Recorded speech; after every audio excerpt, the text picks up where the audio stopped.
বিসমিল্লাহির রহমানির রহিম। আমাদের ইউটিউব চ্যানেল সাজ্জাদ শিক্ষালয়ের পক্ষ থেকে আপনাদের অনেক অনেক শুভেচ্ছা, অভিনন্দন এবং মোবারকবাদ। শুরু করছি Roman cadet channel institute RCCI Rangpur অনুষ্ঠিতব্য সাধারণ জ্ঞানের প্রশ্ন সমাধান।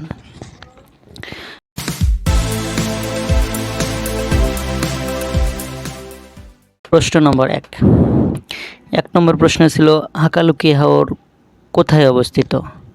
হাকালুকি হাওর মৌলভীবাজারে অবস্থিত।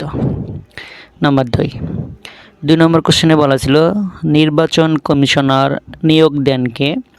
নির্বাচন কমিশনার নিয়োগ দেন রাষ্ট্রপতি। নাম্বার 3 বাংলাদেশের একমাত্র মৎস্য গবেষণা ইনস্টিটিউট কোন জেলায় অবস্থিত? বাংলাদেশের একমাত্র মৎস্য গবেষণা ইনস্টিটিউট ময়মনসিংহ জেলায় অবস্থিত। 2023 সালের বিশ্বকাপ ফুটবল কোথায় অনুষ্ঠিত হবে? 2023 সালের বিশ্বকাপ ফুটবল যুক্তরাষ্ট্র, কানাডা, মেক্সিকোতে অনুষ্ঠিত হবে। এরপরে হচ্ছে 5 নম্বর কোশ্চেন। 5 নম্বর কোশ্চেনে বলা হচ্ছে যে হু এর বর্তমান মহাপরিচালক কে? হু এর বর্তমান মহাপরিচালক টেড্রস আধানম গেব্রেয়েসাস। 6 নম্বর কোশ্চেন দূরপ্রাচ্যের একমাত্র স্থলবেষ্টিত দেশটির নাম কি? দূরপ্রাচ্যের একমাত্র স্থলবেষ্টিত দেশটির নাম হচ্ছে মঙ্গোলিয়া। জাতিসংঘের মূল অঙ্গ সংস্থা কতটি? জাতিসংঘের মূল অঙ্গ সংস্থা হচ্ছে 6টি। 8 নম্বর কোশ্চেন বঙ্গবন্ধু সামরিক জাদুঘর কোথায় অবস্থিত? বঙ্গবন্ধুর সামরিক জাদুঘর বিজয় সরণি, ঢাকায় অবস্থিত। 9 নম্বর কোশ্চেন বায়ুর আর্দ্রতা নির্ণায়ক যন্ত্রটির নাম কি? বায়ুর আর্দ্রতা নির্ণায়ক যন্ত্রটির নাম হাইড্রোমিটার। 10 নম্বর কোশ্চেন। 10 নম্বর কোশ্চেনে বলা হয়েছে যে 65 বছর পূর্তিকে কি বলা হয়? 65 বছর পূর্তিকে বলা হয় নীলা জয়ন্তী।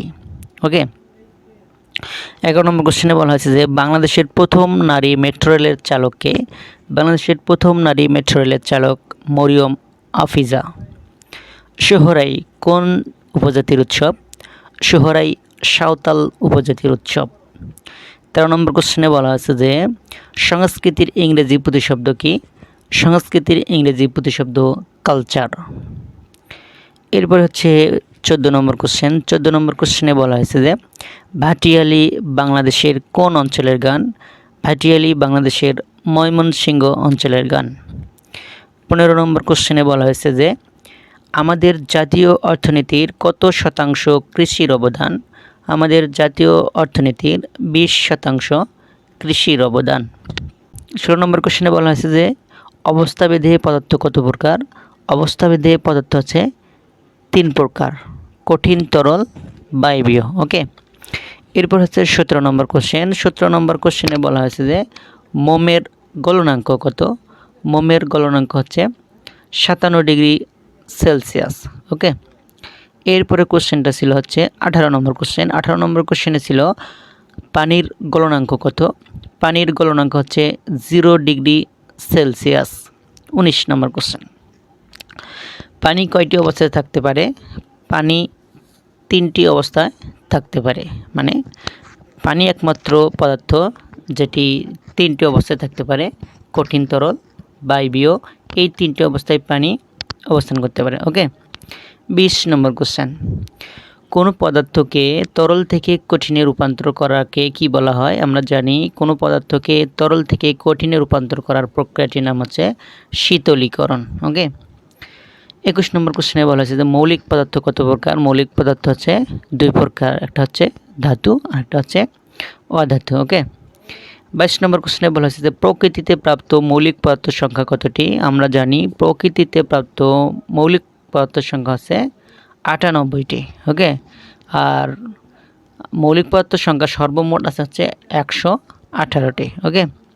এরপর হচ্ছে 23 নম্বর কোশ্চেন। 23 নম্বর কোশ্চেনে বলা হয়েছে যে দ্রাবক সমান কি? দ্রাবক সমান হচ্ছে দ্রবণ মাইনাস দ্রব। আমরা জানি যে দ্রবণ সমান হচ্ছে দ্রাবক প্লাস দ্রব। আমরা এটা পক্ষান্তর করলে আমরা দ্রাবকটার মান বাই করতে পারি যে দ্রবণ থেকে যদি আমরা দ্রবটা বাদ দেই তাহলে আমরা দ্রাবকটা পাবো। ওকে। এরপর হচ্ছে 24 নম্বর কোশ্চেন। 24 নম্বর কোশ্চেনে বলা হয়েছে পানি ও চিনির শরবতের মধ্যে দ্রাবক কোনটি?